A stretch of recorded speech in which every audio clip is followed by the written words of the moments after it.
Fala, família da Natação Criativa! Quero agradecer muito a sua presença em mais um episódio de podcast. Para você que acompanha os canais antigos, quando era só áudio, lá no Spotify, quase 300 entrevistas, ou para você que acompanha aqui pelo YouTube, quando a gente começou em estúdio, pouco mais de 100 e poucas entrevistas, aí 150 entrevistas. Muito obrigado, mas não esqueça de seguir aí o canal do YouTube, ativa a notificação e compartilha com seus amigos. E hoje a gente tem uma pessoa muito importante, que é quase os 40 mil pessoas aproximadamente que fazem maratona aquática aí pelo Brasil. Tô falando dele, Igor de Souza, tá no Hall da Fama, é técnico, nadador. Muito obrigado pela presença aí, Igor. Obrigado, Renato. Obrigado pelo convite. E antes de entrar aí, falar um pouco de maratona aquática, como realizar o treinamento, como você se preparar, como fazer a adaptação da piscina para o mar, vamos agradecer os nossos parceiros. Sobrasa, Sociedade Brasileira de Salvamento Aquático. Entre lá no site da Sobrasa, sobrasa.org, tem cursos gratuitos. Você consegue levar capacitações para a sua academia, para você realizar com seus professores, tudo pensando em sobrevivência e segurança aquática, visando a redução do número de casos de afogamentos no Brasil. Plataforma Educar, com mais de 200 cursos para você realizar ou de forma presencial ou de forma online. Piscinas litro a litro, uma bíblia para você realizar o tratamento de água na sua piscina. Aplicativo da SwimTrack, para você ter seu próprio aplicativo, com o seu logo, com o seu nome, com a sua marca, agregando valor para você que é personal ou dono de academia. E a Flote, materiais pedagógicos, eu tô com o Aquapim aqui da Flote, material para a gente jogar lá no fundo da piscina e fazer trabalho submerso, controle respiratório, aquele aluno que tem segurança de afundar, com esse material colorido aqui, muito interessante, que atrai as crianças, elas ficam balançando ali no fundo da piscina. Mas vamos para o que interessa. Igor, quais conselhos você daria aí para quem está iniciando no mundo aí de maratonas aquáticas, quer seguir o seu caminho? Quais passos aí essenciais para virar um maratonista aquático? Seguir meu caminho eu não aconselho muito não, porque você vai se ferrar, viu? Eu sofri pra cacete. Mas, não, vamos lá. Maratona aquática, a primeira coisa, a pessoa tem que aprender a nadar, óbvio, né? Nadar razoavelmente ok em piscina. E sempre, antes de nadar uma primeira prova, vai com o seu técnico, professor, amigos, eu não sei, e vai para um local, ou mar ou represa, para conhecer o ambiente. Ah, mas eu sei nadar. Eu já vi atletas falando assim, não, eu nado 1.500 todo dia e tal. Aí foi para a primeira prova de 800 metros, deu a largada, o cara voltou correndo. Aqui não dá para ver o fundo, aqui não tem raia, eu não sei onde eu estava. Então são fobias isso, né? Fobias que são fáceis de tirar. A maratona aquática é uma prova que você tem que ter sempre a mente bem preparada, né? Não interessa a distância, qual que seja a distância. Porque, como falou, é águas abertas, né? É um ambiente natural. Você tem correntes, você pode cruzar com água viva, você pode ter marolas, ondas fortes, vento, tudo que te prejudica. É diferente do ambiente seguro de uma piscina. Então, a primeira coisa que eu aconselho alguém que queira nadar águas abertas é fazer alguns treinamentos antes, né? Não ir já direto para uma competição. Tem gente que dá certo, mas muitas pessoas não dão certo porque não estão acostumados, né? Agora, treinar para águas abertas, cara, eu acho uma delícia, né? Porque melhor do que você nadar, sei lá, quem nada aí 10 mil metros por dia e voltar. Eu prefiro nadar 10 mil metros no mar, numa represa. Passa mais fácil, você pode oscilar o ritmo, aproveitar a natureza. E os treinamentos têm que mudar um pouco a técnica, né? Tem muita gente que sempre me fala de técnica. Igor, como é que eu consigo? Eu não consigo, eu travo no meio de uma prova e tudo mais. A maratona aquática tem técnicas para todas as situações, né? Técnica contra a corrente, a favor da corrente, com marola nas costas, marola na frente, tá? Prova com água muito fria e com a distância muito grande, como você tem que nadar. Então, são algumas mudanças que você faz, que você é obrigado a fazer isso para você terminar. Principalmente se é uma prova de longa distância, uma prova aí com mais de 2, 3 horas de duração. Se você não fizer isso, você pode até terminar a prova, mas você vai terminar judiado, travado. E vou dar um exemplo besta que é do Canal da Mancha, né? Um dos meus atletas, eu treino no Glauco, né? E eu que levei o Glauco. O Glauco tem uma técnica muito boa, ele aproveita muito bem a braçada dele, uma excelente finalização. É um nado que a gente chama um nado grande, bonito até de se ver, uma boa pernada. Só que não funciona pro Canal da Mancha. E aí, quando a gente estava treinando e tudo mais, antes de ir, eu falei assim, ó, esquece a finalização, não finaliza. Eu falei, por quê? Não finaliza. Porque o músculo que mais desgasta é o tríceps. Tá? Isso aí te trava. E aí, se você não melhorar e se você não aprender porque aumenta o seu giro, né? Se não finalizar, você aumenta o seu giro. Aí o coração também fica desacostumado. É uma questão de treino. Então ele começou a fazer isso. Para poder terminar uma prova. Porque quando você nada, por exemplo, numa água fria, quando começa a travar, você não solta. Né? Um outro exemplo, né? Às vezes a pessoa vai nadar uma prova, a água está muito fria no inverno. Eu vou dar um tiro de 200 para aquecer, e depois eu vou. Se o cara faz isso, ele dança. Quanto mais frio, mais devagar você tem que começar. Tá? Porque você tem uma vasoconstrição, você precisa que o corpo vai se adaptando para poder circular. Se você acelera muito, né, o sangue precisa passar, acumula o ácido lático, você fica travado e você não consegue soltar por causa do frio. Então, a mesma coisa ocorre com a finalização. Você fica desgastando muito, desgastando, e você não tem como soltar porque a água está fria, somente no Canal da Mancha. Então, você tira um pouco o braço antes, aumenta um pouquinho o giro, que te dá até um pouco mais de calor no corpo, e você não tem esse desgaste. Mas aí o número de braçadas aumentou. Aumentou, mas... Gente, eu falo palavrão, caguei, né? Aumentou, mas aqui é a história da tartaruga e do coelho. O coelho dá aquele pau, aquele tiro de 200 metros e dorme. A tartaruga vai no mesmo pace e vai passando ele. É isso que acontece numa maratona. Então, muitas vezes o cara que saiu ali na frente, e a maratona é isso, é uma grande vantagem que tem, né? É um jogo de xadrez, porque na natação, se você errar uma virada, você se ferrou. Tá? Na maratona, não. O cara saiu, abriu ali 20 metros de você, mas você tem 2 horas, 3 horas de prova. Eu pego ele. Tem tempo. Esse é um erro, que muitas vezes a pessoa abre, aí eu vejo um maluco querendo dar um sprint para encostar na pessoa. Se ele faz isso, ele também está se desgastando. Ele tem que ir buscando, comendo aos poucos, para chegar no final. O que vale é o final, né? Até você falando do Glauco, até na sua experiência com ele no treinamento, ele sentia muito frio, uma característica dele, e ele teve que ganhar peso, e aí ele foi perdendo qualidade da técnica, e ele não aceitava que ele não conseguia mais ter os mesmos tempos de quando ele tinha um peso menor, que isso foi também um trabalho mental que ele precisou ser feito com ele, para adaptar aquele ambiente que você estava levando ele. Não, ele realmente, o Glauco sempre já abandonou várias provas por causa do frio. Quando eu quis fazer o Canal da Mancha, você vai ter que subir de peso. E vai ter que nadar em água fria. Só que é natural, você sobe de peso, seus tempos aumentam um pouco, né? Falei, calma que o seu corpo primeiro vai se adaptar. Então, assim, primeiro ele subiu de peso e os tempos aumentaram muito. O corpo foi se adaptando, os tempos foram diminuindo, não chegou ao que ele tinha antes. Lógico, ele também estava... Acho que ele engordou 8 quilos, 10 quilos acima do peso dele, né? Mas estava nadando bem. E estava nadando somente, eu dava treino às vezes na represa, no inverno, ele nadava muito bem. Mesmo lá, nós chegamos uma semana, 10 dias antes da prova lá no canal, água fria. Treinou também super bem. Sentiu frio no final, ele sentiu um pouco de frio, mas perto do que eu já vi ele sentindo frio, foi bem mais. E ele sempre reclamava, porque ele me dava o feedback dos tempos. Não, Igor, eu preciso emagrecer, cara. O meu tempo tá uma merda, Eu falei, ô Glauco, você não vai nadar 800 metros, você não vai nadar 1.500. Você vai nadar 10 horas. É uma grande diferença, né? Então, bom que ele me ouve, mas também se não ouve, vai ouvir tanto palavrão que... Então, e foi o que aconteceu, né? Foi o que aconteceu. Ele acabou dando um bom resultado. Ele não é o que ele queria, mas aí entra na mesma história. Eu falei, é condições de mar. Ele é melhor do que muitos atletas que fizeram um tempo até menor, bem melhor. É um dos melhores atletas. Na época ele estava muito bem, né? Já está mais velho, mas na época ele também estava muito bem. Mas você depende muito da natureza. Tanto é que assim, todo mundo que eu levo pro canal, todo mundo procura um recorde, né? Qual é o recorde brasileiro? Não dá. Qual o recorde do melhor de São Paulo? Não dá. E do bairro Pinheiros? Quantos nadaram, né? Vai procurando um recorde. Eu falei, filho, esquece disso. Se fizer o Canal da Mancha, você está entre os 15% que conseguiram fazer. Você já é elite da elite da elite. Ponto. O outro, você depende de Deus, de São Pedro, do mar, não sei. Não depende da gente, não tem. Eu aprendi isso. Tá? Eu era um dos melhores nadadores do mundo.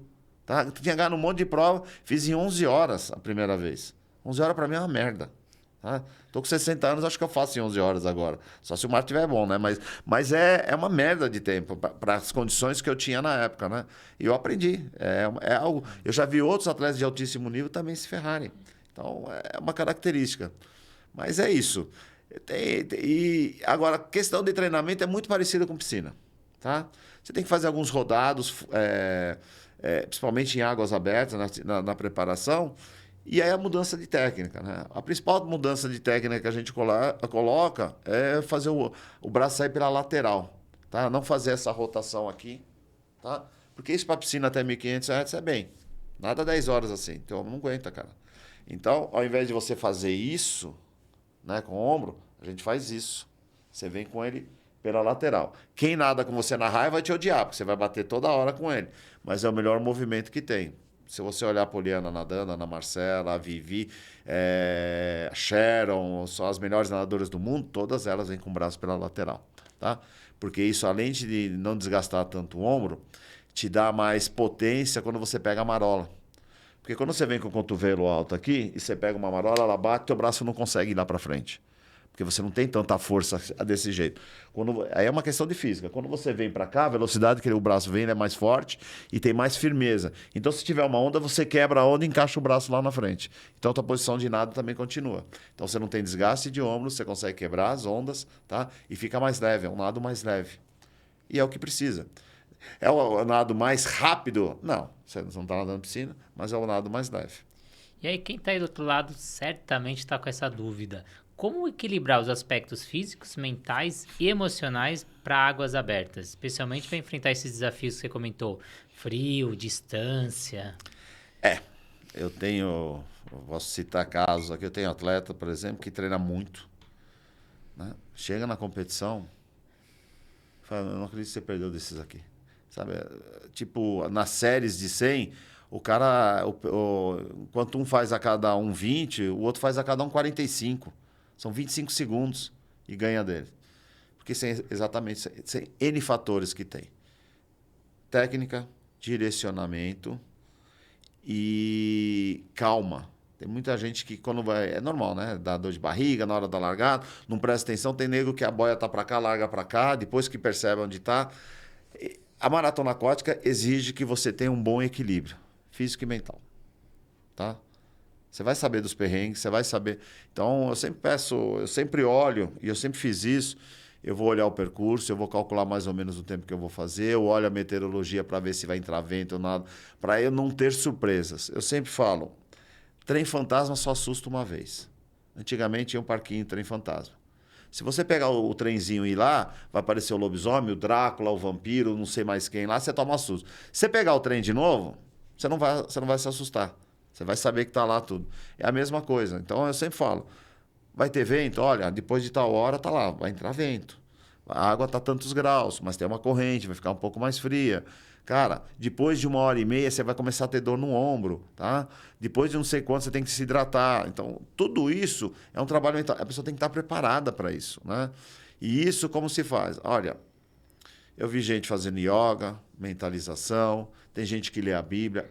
Qualquer um desses fatores é um trabalho de mente, de equilíbrio. Eu mesmo fiz, eu sou taoísta. E taoísmo não é uma religião. É uma filosofia, é um modo de se pensar, de equilíbrio. Então você não fica nem tanto eufórico quando ganha, você não fica tão deprimido quando... Você tenta achar um equilíbrio. Tanto é que se vê a filmagem quando eu fiz de volta, né? Eu saí no bar, conversei com o meu... Como fosse um trabalho feito. Lógico que internamente eu estava bem feliz, mas é um trabalho feito. Então você... Porque tem gente que arranca os cabelos, joga o relógio, o óculos fora porque perdeu, ou tem aqueles caras que ficam pulando que nem uns malucos porque ganhou uma prova, né? Então, essa oscilação é muito grande para maratonas aquáticas. Não deve ser... Eu sempre falo, você tem que ter um bom equilíbrio, tá? Então, sucesso, beleza. O não sucesso também é beleza. Você vai aprender com os dois. O sucesso porque foi por causa disso. O não sucesso foi por essa razão e tudo mais. Você vai tentar melhorar e vai para a próxima. Bom, também. Bora lá, botar a sunga e fazer para a próxima. Então, esse equilíbrio não tem muito o que fazer. Tem muita conversa, muita orientação no dia a dia, e não dá para passar aqui, mas é característica, às vezes, num treino, numa competição, mas a pessoa não vira a chave assim, né? Não vira. Eu tenho um atleta aí que está há quase 1 ano e está difícil virar a chave dele. Ele ainda tem essa... Fica nervoso, quer largar logo, quando vê, está largando errado, nadando, respirando só para um lado. Mas nadador de maratonas aquáticas tem que respirar para os dois lados, tá? Explico até por quê. Quem respirava só para um lado, quando eu ia ultrapassar, eu ia pelo outro lado. Eu respiro pelos dois lados, né? Então o cara, para poder me acompanhar, ou ele não vai me olhar, vai tentar me acompanhar, e aí tem que ficar olhando debaixo d'água, né? Ou ele vai respirar pelo outro lado. Como ele não está acostumado, o pace dele cai. E eu passo. Então o nadador tem que saber respirar para os dois lados. Esse é o primeiro fator. O segundo fator é, dependendo da prova, você só respira pelo lado direito e o vento está vindo aqui, ó. Então toda vez que você vai respirar, tem onda batendo na sua cara e você está engolindo água. Tá? Você teria que estar respirando para o outro lado. Você não está acostumado a respirar para o lado esquerdo e tem que ser equilibrado. Eu não tenho, e eu tento fazer com meus atletas que eles não tenham um lado preferido, que eles respirem para os dois lados. Demora? Demora, mas tudo é prática. Você comentou aí desse equilíbrio, né? Como você sempre comenta, quando a gente vai numa maratona aquática para provas longas, a gente tem a fase de exaltação, depois a fase de irritação e depois aquela fase de depressão. Então, a importância de você ter esse preparo aí em cima do atleta. Você realiza esse trabalho técnico, esse trabalho psicológico, mental, mas como lidar com o trabalho extra? Porque muitos pessoas que você treina não são atletas de ponta, então eles têm trabalho, têm família, tem outros problemas ali. Como lidar com isso durante o treinamento? Vamos lá. A maioria dos atletas que eu levei do Brasil para o Canal da Mancha tinham trabalho e família, né? Então, quando me procuraram, eu explico como é feito o trabalho. Normalmente é um almoço ou um café, eu explico tudo isso. E depois eu falo assim, antes de você decidir, você vai ter que conversar com a sua família. Sua família vai entender. Se você não tiver o apoio da sua família, estou falando em questão do Canal da Mancha. Se você não tiver o apoio da sua família e entender que vai ter dia que eles querem ir no cinema e você quer uma cama, que vai ter dia num domingo que você tem off, você não quer levantar do sofá nem para almoçar, porque é uma preparação, porque tem fases, né? Eu tenho o que eu chamo de semana hell, que é a semana do inferno. Normalmente eu faço 2 semanas. Essas 2 semanas o cara, ele prefere usar até fralda para não levantar para ir no banheiro. São semanas bem duras. Mas tudo isso é um trabalho mental. Mais do que físico, é mental. Tá? Então, quando você tem esses réus, a pessoa está bem sofrida e tudo mais. No outro dia, ele vai dar uma aliviada agora, não. Porrada de novo, bagaceira de novo. A gente não sabe o que vai enfrentar numa prova de maratonas aquáticas. Né? Então, a gente tem que dar... É a história do trenzinho. Quanto mais sofrimento tiver agora, menos surpresa você vai ter na hora que ocorrer. E... Isso é uma combinação em família, tá?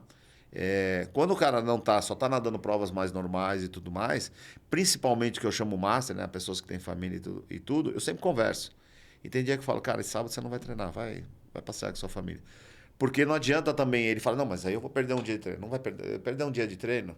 Eu aprendi com um técnico meu americano, né? Porque eu era muito CDF. Eu treinava até quando não era para treinar. E ele sempre me falava assim, ó, descanso também é treino. E ele me deu um castigo uma vez. Porque num feriado ele liberou e eu fui treinar sozinho. Porque eu falei, não, vou treinar. Só que lá nos Estados Unidos, qualquer um que entra na água, todo mundo sabe, né? Tinha salva-vidas. Aí chegou no primeiro dia de treino normal, tem lá os nomes do pessoal para fazer os treinos, meu nome não tava. Aí fui perguntar, ele falou, vai para casa. Eu fui para casa indignado, falei, mas não fiz porra nenhuma, né? Não xinguei ele dessa vez? Né? Não fiz nada, né? Então... Aí no outro dia ele também mandou ir para casa. Eu ia sair, não voltei, eu queria saber por que ele me mandou. Ele falou assim, então... Eu liberei sexta e sábado, você treinou sexta e sábado, então você não vai treinar segunda e terça. Aí eu aprendi. Então, às vezes, você tem que ter esse equilíbrio também com os seus atletas, principalmente atletas que trabalham, estudam e tudo mais. Vai ter dia que não vai ter jeito, cara. É preferível ir para casa e dormir. Dorme 2 horas a mais, 3 horas a mais, toma um banho quente, não sei, vai para uma banheira, o que seja, do que treinar. Porque você vai espremer 1 hora até que a casca arrebenta, tá? É igual limão, você vai tirando suco. Se for continuar espremendo, ela vai rasgar e vai amargar o suco, né? Então é a mesma coisa. Então você tem que ter isso daí. Isso é um feeling entre técnico e atleta.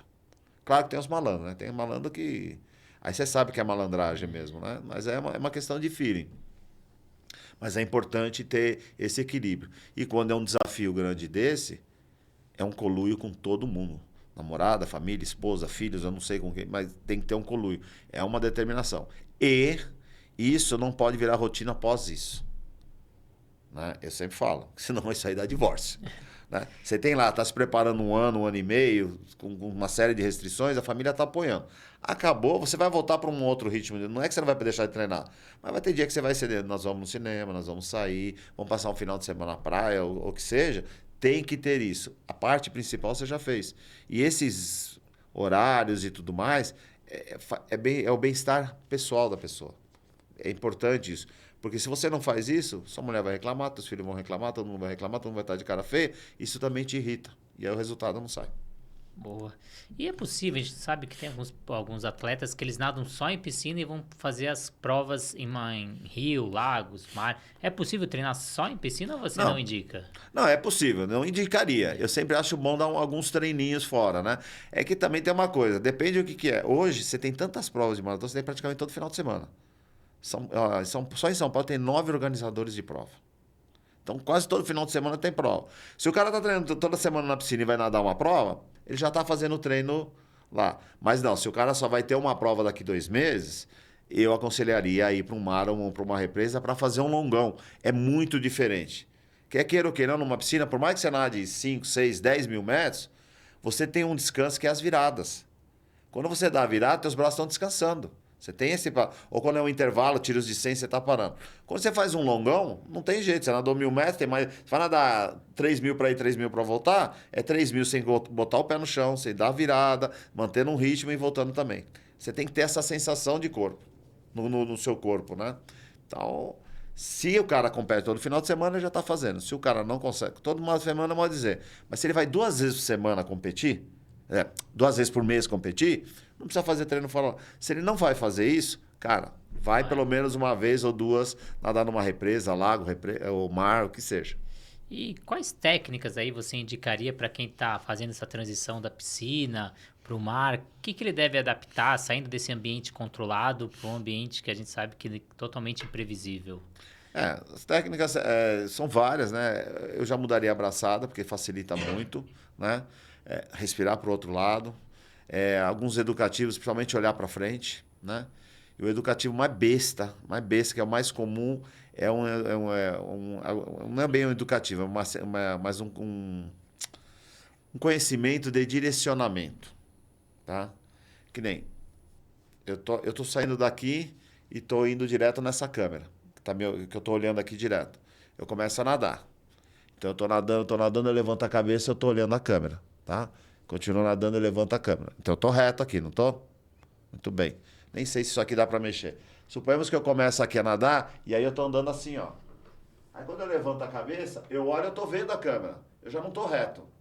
Porque são 2 pontos, isso é física. Você tem que ter um ponto... Vou voltar pro microfone aqui, que senão ninguém vai ouvir. Você tem que ter um ponto atrás e um ponto na frente. Então quando você vai largar de um local, você tem que primeiro conhecer o local. Um morro, algo alto. Não adianta você falar assim, eu vou pegar a cadeira da minha namorada. Tem gente que faz isso, não, minha namorada tá sentada aqui, eu vou me direcionar por ela. 50 metros depois você não vai ver porra nenhuma, né, cara? Você não vê cadeira, você não vê mais nada, só vê areia, né? Então você tem que pegar um morro, uma torre, uma casa alta e tudo mais. Bom, tô saindo daqui dessa casa branca. Então quando você tá indo em direção, naquela direção, quando chegar no meio, você levanta a cabeça, você levanta, eu tô ali. Aí você tem que dar uma olhadinha, a casa tá aqui atrás. Então eu tô mais ou menos reto. Se eu tava ali na lateral, eu ia olhar a parede preta aqui. Eu falei, puta, tô nadando torto. E hoje inventaram essa desgraça do Garmin, que nem é muito comum às vezes em prova, porra, Igor, você falou que a prova era de 4 km, o meu deu 4.600. Falei, deixa eu ver o mapa.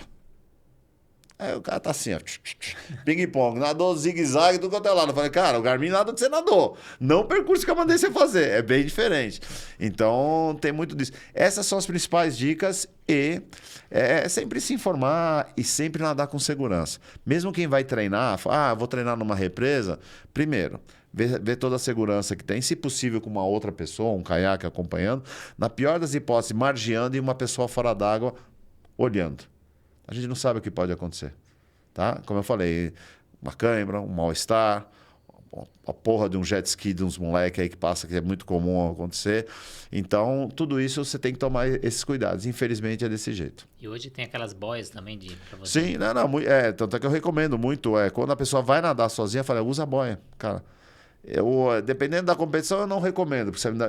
Porque o que acontece? Quando você pega uma competição, algumas competições são até obrigatórias, né? Aí é parceria e tudo mais. Mas você imagina 40 negros virando uma boia, com aquilo ali. Cara, não tem jeito, você vai agarrar na bola, vai bater o braço, daqui a pouco o cara tá dando um tranco. Se é uma prova de percurso, você sai de um lugar e chega no outro, que é todo um retão, aí beleza. Mas quando você tem contorno de boia, é muito esse cara. Porém, os atletas mais lentos, Igor, pode usar boia? Pode. Pode usar boia. Se sente mais seguro, melhor. Tá? Não tem problema nenhum. Mas os atletas que vão um nível um pouco mais forte, eu já não recomendo por causa disso. E qual conselho você deixaria aqui no final para quem está começando, para quem já nada maratona ou vai até mesmo fazer o Canal da Mancha? Que dicas você daria aí para a gente finalizar? Dica? É. Já tem que treinar, né? Não tem muito dica. Não tem. Gente, primeiro que assim, você precisa saber o que você quer.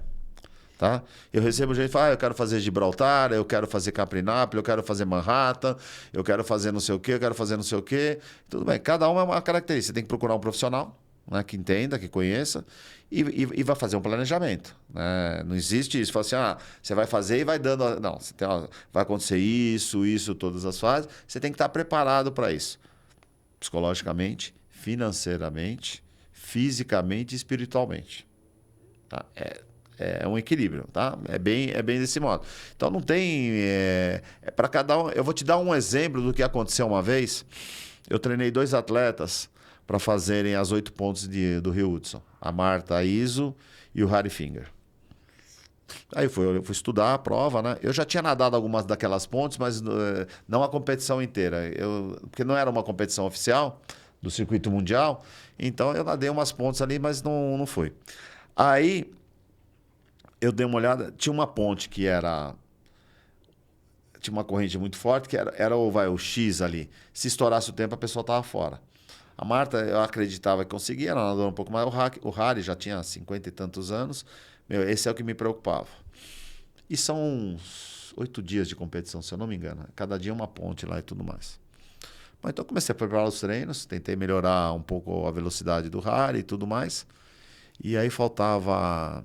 sei lá, 30 dias para ir. Bom, o Harry sempre é o Harry, né? Ele pergunta, agora vai diminuir, né? Vai diminuir o cacete. Não, agora não é hora de diminuir. Vamos continuar. Bom, eu não diminuí até o dia deles embarcarem. E ele ainda me perguntou, mas peraí, não vai ter descanso? Eu falei, Harry, não é uma prova. São 8 provas, 7 provas. São 7 treinos. Se eu diminuir, você vai nadar bem a primeira, a segunda você está quebrado. E foi o que aconteceu. Tem muito atleta que poliu, vai para lá, foi bem. Se pegar os resultados, tinha atleta, ele chegava em tal posição, a Marta também em tal posição, e os caras bem na frente. No segundo já foi, até que teve uma etapa que a Marta ganhou um monte de gente. Porque eu não diminuí, mantive... Então, é tudo uma questão de estudo.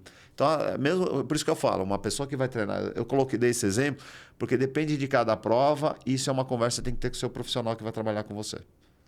Ponto. Então não é...